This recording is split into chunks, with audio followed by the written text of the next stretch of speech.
Friends, మీ ఇంట్లో చిన్నపిల్లలు ఉండి అన్నం తినడానికి అయితే ఇబ్బంది పెడుతున్నారా? ఇలా అయితే ఒకసారి ట్రై చేసి చూడండి. వాళ్ళ చేతులతో వాళ్ళు తినరు. మా పిల్లలు కూడా అంతే, చాలా బద్దకిస్తారనమాట. కలిపి నోట్లో పెడితేనే తినడం అంతంత మాత్రం. నేనైతే ఈ మధ్య ఈ ట్రిక్ అయితే యూజ్ చేస్తున్నా. కొంచెం పిల్లలు వాళ్ళ చేతితో వాళ్ళు తినడం అయితే అలవాటు చేసుకుంటున్నారనమాట. ఎందుకంటే స్కూల్ స్టార్ట్ అవుతాయి, తర్వాత మనం వెళ్ళి స్కూల్లో అయితే తినిపించలేం కాబట్టి ఇలా అలవాటు చేయడం అయితే బెటర్.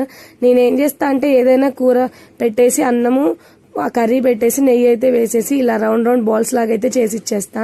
గుటుక్కుని మింగేయాలని చెప్తా అనమాట.